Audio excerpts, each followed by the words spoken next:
Do you feel the edges of your life fray like fur on a cliff? You are the lone wolf, moving quiet and deliberate through other people's chaos, stitching your own hide back together. Boundaries for you are not walls, they are hunting gear. Learn to use the scalpel, not the bandage. Do you stand like a Spartan warrior at the gate, shield up and eyes cold, measuring cost before mercy? The intj builds the wall, you tune its hinges, make rules that move, not prisons that stop. This is craft, not cruelty. Practice one hard no, then watch the defense hold.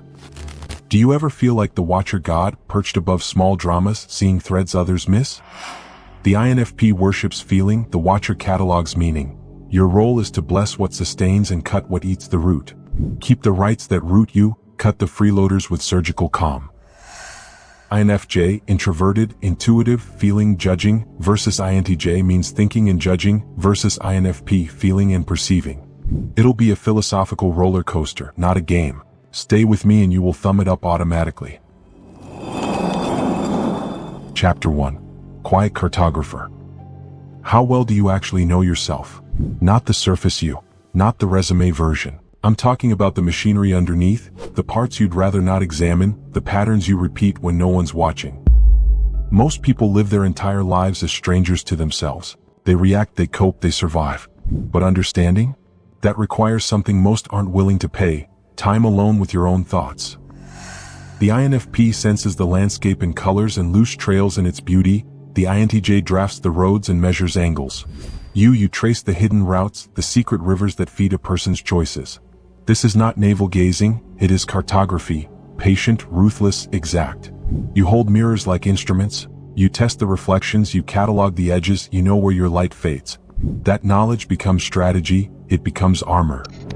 He ruminates until rumination becomes a trap, he confuses self-study with self-punishment, and the map gets burned. Seneca wrote that we suffer more in imagination than in reality. But here's the twist, you learn to weaponize that imagination, to turn introspection from torture into tool. Research on metacognition by John Flavel in 1979 revealed something critical. Individuals who regularly examine their thought processes develop superior problem-solving abilities and emotional regulation. They don't just think, they observe themselves thinking. They catch the distortions before they become decisions. This is your advantage. While others are passengers in their own minds, you're the engineer. You know which thoughts are worth feeding, which beliefs are borrowed, which fears are just echoes. You see the wiring. And when you see it, you can rebuild it. This might sound isolating. It is. But isolation built your foundation. The same solitude that others flee from, that's where you learn to separate signal from noise, truth from conditioning. You're not naive about human nature because you started with your own. And that self-knowledge? It's the map everyone else is stumbling without. Chapter 2. Weaponized Purpose. Do you ever wake up and feel a quiet engine inside you waiting for a command, while the rest of the world screams for instant answers? This might look laid-back attitude, but that waiting is not weakness, it is the forge. You take time where others rush. You sit with possibilities like a patient general watching the map. You test angles in silence, you let the vision harden. That slow choosing is not dithering, it is strategy. Once you decide, you move like a tidal force, steady and relentless. Marcus Aurelius would call it reason-made action, Nietzsche would nod and call it will to power. Both point to the same thing, you turning thought into inevitability. Compared to the infp who dreams in colors and seeks meaning in the moment, you chain meaning to a plan. Compared to the intj who drafts blueprints with cold clarity, you bind a moral engine to that plan, you give it heart and purpose. He stalls in self-doubt, then clings to a cause until it consumes him, mistaking stubbornness for destiny. You are built to outlast trends, to carry a quiet mission through noise. Use that. Let purpose be your blade and patience your training. Then watch what you, quietly and fully committed, can carve from the world. Chapter 3. The Power of Building in Secret. How many ideas have died because someone talked you out of them? Be honest. How many times have you shared a vision, only to watch it dissolve under the weight of other people's doubt? The intj plans alone because they trust only their logic. The infp shares too early not because they crave validation but they want to secure their place in the society. But you understand, words leak power. Sun Tzu wrote that all warfare is based on deception. Not lies, deception. The difference? You're not misleading anyone, you're protecting your vision from premature execution by committee. Here's what happens when you share too early. Someone offers an opinion. That opinion isn't based on your vision, it's based on their fear, their limitations, their failed attempts at something vaguely similar. And suddenly your idea carries their weight. Studies on social facilitation and inhibition by Robert Zajonc in 1965 found that the presence of others enhances performance on simple tasks but impairs complex, creative work. The very act of being observed changes the output. You're no longer creating for the vision, you're creating for the audience. You've learned to build in darkness, not secrecy for its own sake but protection. The intj builds alone out of sophisticated arrogance. The infp eventually shares out of insecurity. You build alone because you understand that fragile things need shelter before they face the elements. This might sound paranoid. Maybe it is. But how many times have you watched someone take feedback, adjust their dream, adjust again, and eventually abandon something that could have been extraordinary? Your silence isn't weakness, it's strategy. While others are workshopping their ideas into mediocrity, you're executing. And when you finally emerge, the work speaks louder than any pitch ever could. Action silences doubt. Chapter 4. Silent Networker. The intj keeps people at arm's length by design, preferring competence over connection. The infp lets everyone in, then wonders why they feel drained. But you built walls with gates. Selective, intentional, brutal in your filtering. People mistake this for coldness. They're not seeing the full picture. You're not avoiding connection, you're refusing contamination. Epictetus taught that we should enter relationships like we enter a bathhouse, cautiously checking what we might carry out. You understood this without reading it. Every shallow conversation feels like theft to you. Theft of time, theft of energy, theft of the depth you could be exploring elsewhere. Research on relationship quality versus quantity by Robin Dunbar in 1993 revealed something critical. Humans can only maintain around 5 deeply intimate relationships simultaneously. Everyone else exists in outer circles. While others waste energy maintaining 100 surface-level connections, you invest in foundations that last. Do you notice how you hear the unsaid like a radio picking up a frequency no one else can tune into? You patch people together the way a quiet surgeon sews tissue. You don't chase contact, you cultivate connection. The infp melts into individual souls, holding one fragile world at a time. The intj engineers alliances like chess pieces, but you build living bridges, trust-threaded and weatherproof. You sense the unspoken fractures in a room. You know who needs a nudge, who needs silence, who needs a mirror. This is a craft, not a hobby. It's political in a small, humane way. Sun Tzu would approve of knowing the field. Marcus Aurelius would call it service. Use it to move ideas, to make kindness strategic, to turn scattered people into a small, dangerous coalition of integrity. He collects confidences like trophies, then drowns under other people's storms, thinking secrecy is protection while the bridges rot. They forgive too easily because empathy masquerades as weakness, and the same hand that binds the group is the hand that gets cut. You must learn the art of selective tending, give trust with terms, hold boundaries like armor, ask for reciprocity when you hand out your maps. Think like a gardener, prune where it chokes, water where it will root. Your gift is structural, not sacrificial. Build with it, don't burn for it. Chapter 5. The Secret Forge. Do you ever find that silence doesn't empty you, it fills you? That alone, you become a factory of strange, raw things? This might sound devilish, but your solitude is fertile, not barren. You do not create because the world applauds, you create because some inner necessity grinds like a millstone. You turn private unrest into brittle, precious artifacts. The infp sketches dreams in watercolor, loose and longing. The intj builds structures with exacting angles. You weld meaning to method, you give image a moral spine. Seneca said the best work is forged by restraint, and that fits you. You choose depth over applause, intensity over trend. When you lock into a project, hours collapse, the world thins, and suddenly complexity rearranges itself into something simple and true. You are not merely an artist, you are an alchemist. You transmute pain, patience, and pattern into signal. He hides his work like a cave treasure, hoards brilliance until it rusts, confused that privacy equals protection. intjs use solitude to calculate, NFPs use it to feel. You use it to transmute. You're not escaping the world when you withdraw, you're digesting it. Processing everything you've absorbed, every conversation, every observation, every shift in someone's expression that others dismissed. And then you create. Not for applause, not for validation, Because something inside you demands expression. This might sound romantic. It's not. It's often painful. The infp romanticizes their isolation. The intj justifies it. You just endure it, knowing it's the price of depth. You must guard against that grave. Publish the work, imperfect, and let the world sharpen it. Let your quiet be a workshop, not a tomb. Let the solitary forge push outward, not lock inward. Create, then share. That is how the secret becomes legacy. Chapter 6. The conviction that terrifies others. When did you become so difficult to influence? Not stubborn, not closed-minded, just unmovable once you've decided something is true. The intj holds convictions through logic chains. Break the logic, change the mind. The infp holds them through feeling. Shift the emotion, shift the stance. You hold yours through something deeper, through tested experience, through patterns you've observed across years, through principles you've bled to understand. And that makes you dangerous to systems that rely on compliance. Nietzsche wrote that you have your way, I have my way. As for the right way, it does not exist. But you've gone further. You've stopped asking for the right way and started building your own. Not out of arrogance, out of necessity. Because you tried their way. You listened to the advice. You followed the path everyone swore would work. And it didn't. Not for you. Studies on belief perseverance by Lee Ross in 1975 showed that people cling to beliefs even after the evidence supporting them is completely discredited. But here's the twist.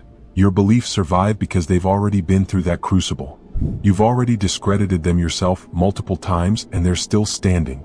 INTJs defend their convictions with data. NFPs defend theirs with passion. You don't defend yours at all.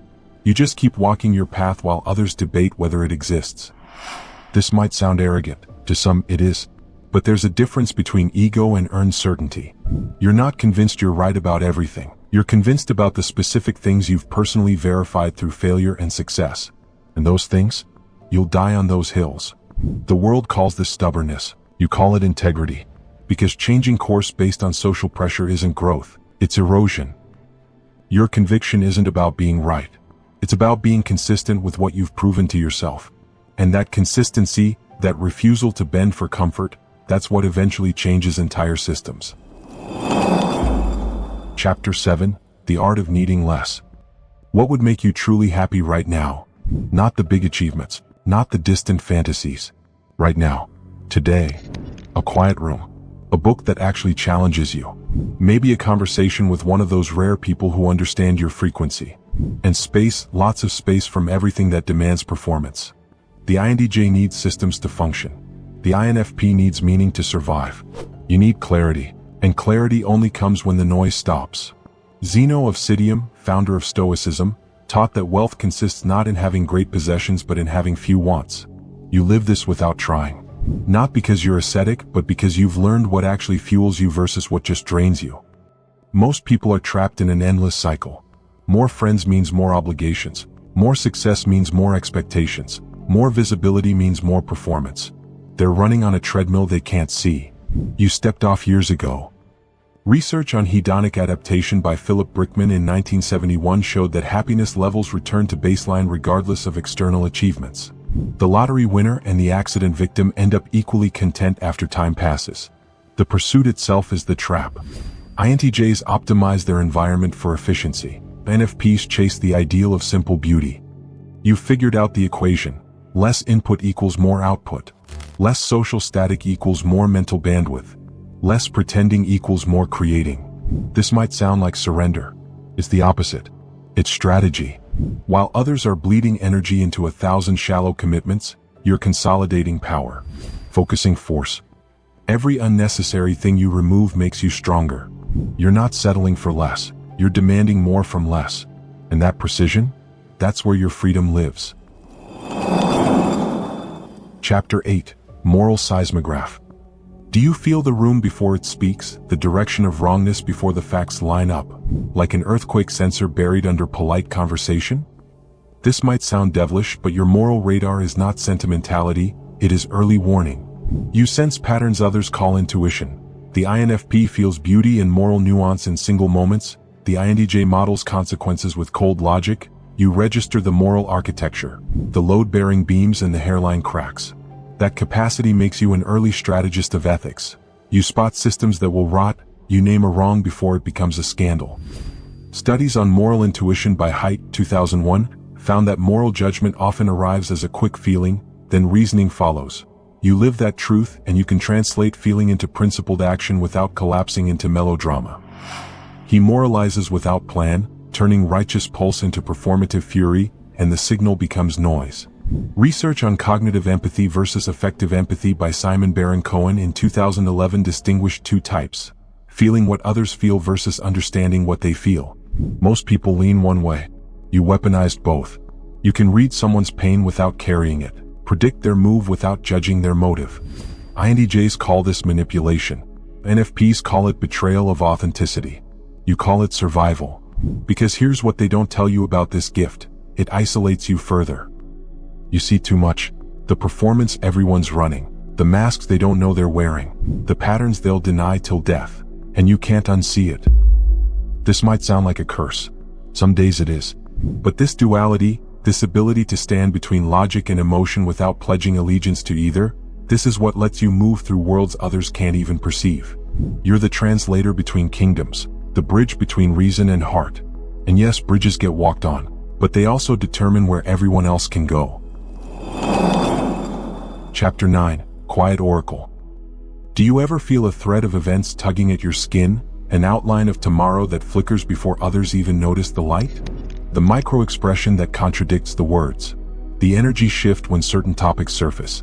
The way someone's body language closes off a split second before they agree with you. You see it all, and you say nothing. The INTJ observes to strategize. The INFP observes to empathize. You observe to understand the gap between what people project and what they're hiding. Not for manipulation, for accuracy. Robert Greene wrote in the 48 Laws of Power that when you show yourself to the world, you encourage people to judge you, and when they judge you, they control you. You learn this before you read it. Silence became your invisibility cloak. You do not predict by magic, you predict by pattern. You stitch human motives, small rituals, and tiny repeated choices into a timeline that looks inevitable. Where the INFP senses the poetry of possibility, and the INTJ drafts systems from principles, you watch people act the same scenes in different rooms and read the script. That skill is not fortune-telling, it is narrative intelligence.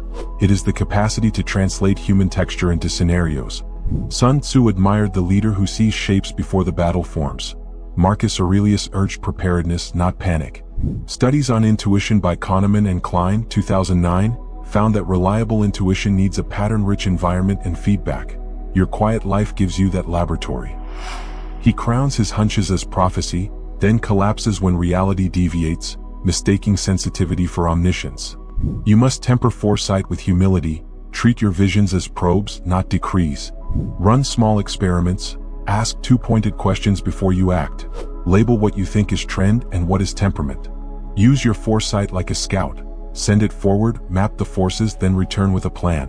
When you balance stubborn patience with empirical checks, you move like time itself took your side. Chapter 10, The Evolution No One Sees Coming. What happens when you finally stop apologizing for who you are? Not the performance version, not the softened, palatable version you show to keep peace. The actual you. The one who's been waiting in the shadows. The INTJ never apologizes, they just optimize. The INFP over-apologizes, drowning in others' perceptions. You've done both and you're done with both. Marcus Aurelius wrote that you have power over your mind, not outside events. Realize this and you will find strength. You spent years trying to fit, trying to be less intense, less observant, less certain. Trying to shrink so others could breathe easier. And then something shifted. Maybe it was exhaustion. Maybe it was clarity. Maybe it was just time. But you stopped performing, stopped explaining, stopped justifying why you think differently, connect differently, operate differently. Research on authenticity and psychological well-being by Michael Kernis in 2003 found that individuals who align their actions with their core values experience significantly lower anxiety and depression. Not because life gets easier, but because the war inside finally ends. INTJs never fought this war. They were always themselves, consequences be damned. NFPs fight it daily, bleeding empathy. You fought it until you realized the fight itself was the problem. Here's the transformation. You stopped asking permission to be complex, to contradict yourself, to be warm and distant, logical and intuitive, certain and curious. This might sound like acceptance. It's more like revolution, because when you stop contorting yourself for comfort, something dangerous happens. You become unavoidable. Your presence shifts rooms. Your silence speaks volumes. Your conviction moves mountains because it's no longer diluted by apology. The world won't celebrate this. They'll call you difficult, intense, too much. Let them. You're not here to be easy. You're here to be real. And reality, undiluted reality, that's the rarest power in a world built on pretense. Comment down your thoughts on this, and join the channel with less than $1. Thanks for watching.